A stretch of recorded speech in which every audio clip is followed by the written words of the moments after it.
ఇప్పుడు మీకు నేను సదృశ్య లేదా స్వరూప త్రిభుజములను గురించి పరిచయం చేస్తాను.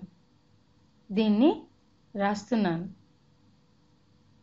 మన నిత్య జీవితంలో సదృశ్యం అంటే ఏంటి? ఏవైనా రెండిటిని సదృశ్యాలు అనాలంటే అవి ఒకే జాతికి చెందినవై ఉండాలి. కానీ అవి సమానమైనవి కావనవసరం లేదు. అంతేకాకుండా అవి సమరూపాలు కావు. ఇది త్రిభుజాలకు కూడా వర్తిస్తుంది. సదృశ్య త్రిభుజాలనగా ఏవైనా రెండు త్రిభుజాలు, అవి రెండూ కూడా అన్ని కోణాలను సమానంగా కలిగి ఉండాలి. ఉదాహరణకు ఇక్కడ రెండు సదృశ్య త్రిభుజాలను గీస్తున్నాను. అవి రెండూ కూడా చూడటానికి ఒకే రకంగా కనిపించేలా ప్రయత్నిద్దాం. రెండూ కూడా ఒకే రకంగా కనిపించాలి, కానీ అవి రెండు సైజ్ పరంగా వేరేగా ఉండవచ్చు. అది మొదటిది. నేను ఇక్కడ మరొకటి గీస్తాను. నేను దీన్ని కొంచెం చిన్నదిగా ఉండాలంటే గీయబోతున్నాను. ఎందుకంటే అవి ఒకే సైజు ఉండాల్సి అవసరం లేదు, కానీ అవి రెండు ఒకే ఆకారం కలిగి ఉండటం అవసరం. నేను ఒక విధంగా ఆలోచిస్తే సదృశ్య త్రిభుజాలు అనేవి కేవలం త్రిభుజాలు. అవి కూడా సైజ్ పరంగా ఎక్కువ లేదా తక్కువ కొలతలు కలిగి ఉండాలి. వాటిని రొటేట్ చేసినా కానీ అవి అన్నీ కూడా సమాన కోణాలను కలిగి ఉండాలి. అంతేకాకుండా అవి అన్నీ కూడా ఒకే ఆకృతిని కలిగి ఉండటం అవసరం. ఉదాహరణకు ఈ రెండు త్రిభుజాలను తీసుకోండి. నేను మీకు చెప్పాలంటే ఈ కోణం ఈ కోణానికి సమానం. నేను మీకు ముందు చెప్పినట్లుగా ఈ కోణం ఇక్కడ ఈ కోణానికి సమానం. ఇవి ఒక జత అవుతాయి. మీకు ముందే తెలిసినట్లుగా ఈ కోణం ఈ కోణానికి సమానమవుతుంది. ఎందుకంటే ఒక త్రిభుజంలో రెండు కోణాలు సమానమైతే మూడవది కూడా సమానమై తీరాల్సిందే. ఎందుకంటే మూడు కోణాల మొత్తం 180 అవుతుంది. ఉదాహరణకు ఇది x, ఇది y.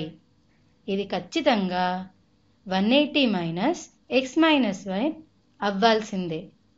అది చూడ్డానికి చాలా చిన్నది, కానీ అదే ఇక్కడ కూడా సేమ్. ఇది x, ఇది y అయితే ఇప్పుడు ఇది 180 మైనస్ x మైనస్ y అవుతుంది. మనకు తెలిసినట్లుగా రెండు కోణాలు రెండు వేర్వేరు త్రిభుజాల్లో సమానమైతే మూడవది కూడా సమానమవుతుంది.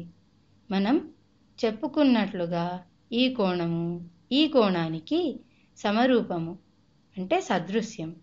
ఒకవేళ త్రిభుజంలో అన్ని కోణాలు సమానమైతే అవి సదృశ్యాలు అని అర్థం. మనకు తెలిసినట్లుగా రెండు త్రిభుజములు సదృశ్యం అయితే దాని ప్రయోజనము ఏమిటో చూద్దాం. పైన దాన్ని ఉపయోగించుకుని అది ఏ రకమైన త్రిభుజమో భుజాలను బట్టి గుర్తించవచ్చు. అయినప్పటికీ అవి ఒకే రకమైన భుజాలను కలిగి ఉండవు. భుజాల పొడవుల నిష్పత్తి మాత్రం సమానం. ఇంకా క్లియర్గా అర్థం కావడానికి ఉదాహరణకు ఈ భుజము 5, దాన్ని ఈ భుజమని అనుకుందాం. ఇంకొక భుజాన్ని 6గా తీసుకుంటున్నాను. ఇంకా దీన్ని 7 అనుకుందాం. ఈ భుజము 2 అని అనుకుందాం. మనకి తెలిసినట్లుగా ఒకే రకమైన భుజాల నిష్పత్తి సమానం. కాబట్టి ఈ రెండు త్రిభుజములను చూద్దాం. ఇవి రెండూ కూడా సైజును బట్టి భుజాలు వేరుగా ఉన్నాయి, కానీ అవి సమాన ఊర్ధ్వీముఖ భుజాలను కలిగి ఉన్నాయి. ఉదాహరణకు ఈ భుజానికి ఊర్ధ్వముఖంగా ఉంది. మనకు ఎలా తెలుస్తుంది? ఈ విషయంలో వాటికి సేమ్ ఓరియంటేషన్ ఉంటే ఏర్పడతాయి. కానీ మనకు తెలిసింది ఏమిటంటే ఈ భుజాలు ఎదురెదురుగా ఉండి సమాన కోణాలను కలిగి ఉన్నాయి. పై అనేది ఏకాంత కోణం. ఇప్పుడు ఈ భుజం ఏకాంతర కోణం వైకి ఎదురుగా ఉంది. ఈ పూర్తి త్రిభుజం చూడటానికి చిన్నగా కనిపిస్తుంది, కానీ నేను చెప్పినట్లుగా మీరు దాన్ని గ్రహిస్తున్నారని ఆశిస్తున్నాను. కాబట్టి ఇవి ఊర్ధ్వముఖ భుజాలు. అలాగే ఈ భుజం ఈ బ్లూ సైడ్కి ఊర్ధ్వముఖ భుజాలు.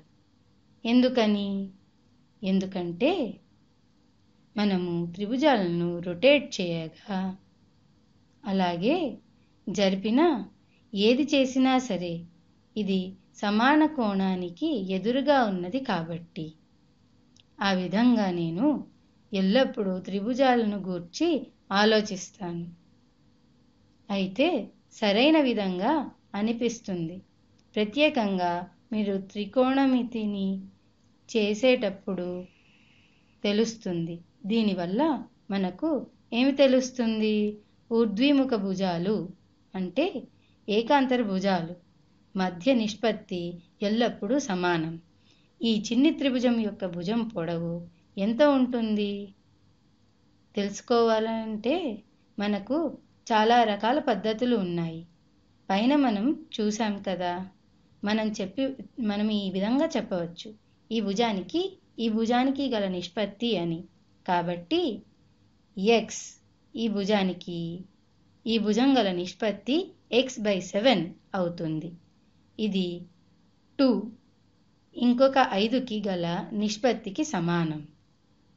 అంతేకాకుండా మనం దీన్ని చేయడానికి గల ఏకైక కారణం ఏమిటంటే మీరు క్రమ పద్ధతి లేని త్రిభుజాలతో దీన్ని చేయలేరు. మీరు దీన్ని కేవలం సదృశ్య అంటే స్వరూప త్రిభుజాల వల్ల మాత్రమే చేయగలరు. కాబట్టి x ఎంత వస్తుందంటే 2 ప్రక్కల 7తో గుణించండి. అప్పుడు x అనేది 14/5కి సమానం అవుతుంది.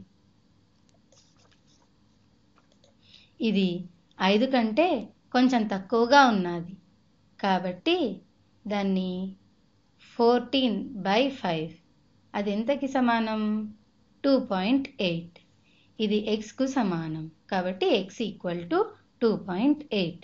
అలాగే ఈ పద్ధతిని ఎల్లో రంగు గల భుజాన్ని కనుక్కోవడానికి ఉపయోగించాలి. 2 త్రిభుజాలు సదృశ్యాలు కావున మీకు తెలిసిన విధంగానే ఒక త్రిభుజంలోని అన్ని భుజాలు తెలిస్తే మరొక త్రిభుజంలోని అన్ని భుజాలు మీకు తెలుస్తాయి.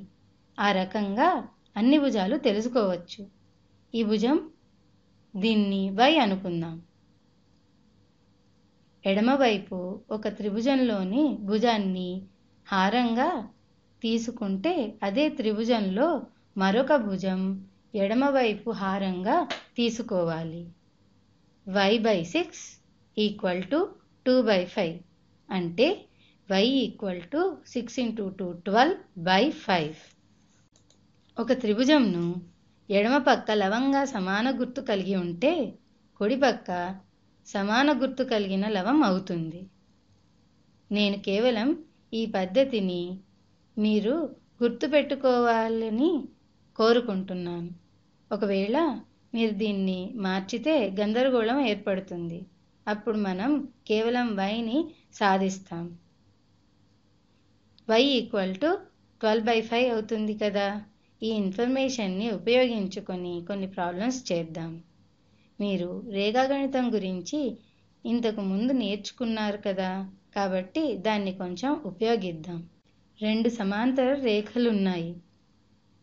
ఆ విధంగా ఇంకొక రేఖ కూడా ఉంది. దీనిలాగానే మరొక రేఖ కూడా ఉంది. నేనేం చెప్పాను? నేనేం చెప్పానంటే ఈ రేఖలు సమాంతరమని. కాబట్టి ఈ రేఖ దీనికి సమాంతరంగా ఉంది. ఒకవేళ ఈ భుజం యొక్క పొడవు 5 అయితే ఇది ఎంత అవుతుంది? దీని పొడవు 5ను కొలుద్దాం. ఇది 5 అనుకుందాం.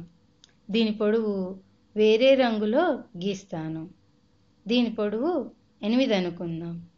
ఈ భుజం ఎంతో తెలుసుకోవాలనుకుంటున్నామంటే ఇంకో భుజం యొక్క పొడవు కూడా ఇస్తున్నాను. ఎందుకంటే ఒక త్రిభుజంలోని అన్నీ తెలియజేయడం కోసం దీన్ని 6 అనుకుందాం. ఇప్పుడు ఈ భుజాన్ని తెలుసుకోవాలనుకుంటున్నాను. ఈ పర్పుల్ రంగు గల భుజం. దీన్ని ఎలా చేస్తాము? ఆ నిష్పత్తిని ఉపయోగించుకునే ముందు మనము ఇవి 2 త్రిభుజాలు సదృశ్యాలా లేదా అన్నది ఫస్ట్ నిరూపించుకోవాలి.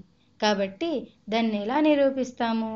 ముందుగా ఏ కోణాలు వేరే కోణాలకు సమానమో గుర్తించుదాం.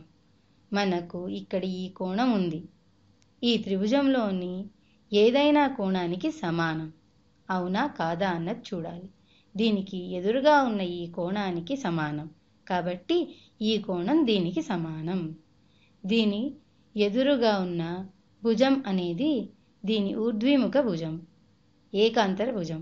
ఇది దేనికి ఏకాంతరంగా ఉందో మనకు తెలుసు, కానీ దీని పొడవు ఎంతో మనకు తెలియదు. కానీ మనకు తెలిసింది ఏమిటంటే ఇది ఈ భుజానికి ఊర్ధ్వముఖంగా ఉంది. దీని పొడవు 8. నేను మీకు ఇంతకు ముందు ఇన్ఫర్మేషన్ ఇవ్వటం మర్చిపోయాను. అదేంటంటే ఈ భుజాని కొలత. దీనికి న్యూట్రల్ కలర్ ఇస్తున్నాను. ఈ భుజం 4 అనుకుందాము. తిరిగి ప్రాబ్లంకి వెళ్దాం. మనము కేవలం ఈ 2 కోణాలు సమానమని గుర్తించాం. అంతేకాకుండా ఇది ఆ కోణం యొక్క ఊర్ధ్వముఖ భుజము. ఇంకా ఏదైనా కోణం సమానమేనా కాదా అన్నది గుర్తించాం. ఈ కోణం ఎంతో మనకు తెలుసునని అనుకుందాం. వేరే రకం అని చెప్పడానికి ఇక్కడ 2 గీతలు గీస్తున్నాను. కాబట్టి ఈ త్రిభుజంలోని ఏ కోణం అది? ఇక్కడ ఏదైనా కోణం దానికి సమానంగా ఉందా? అవును, ఇవి సమాంతర రేఖలని ముందే తెలుసు. కాబట్టి అభిముఖాంతర కోణాలు గుర్తించి ఇందులో ఏమి దానికి సమానమో చెప్పవచ్చును. కానీ నేను ఇప్పుడే చూశాను, మనకి టైం అయిపోవచ్చింది. కావున నెక్స్ట్ క్లాస్లో దీని గురించి కొనసాగిద్దాం.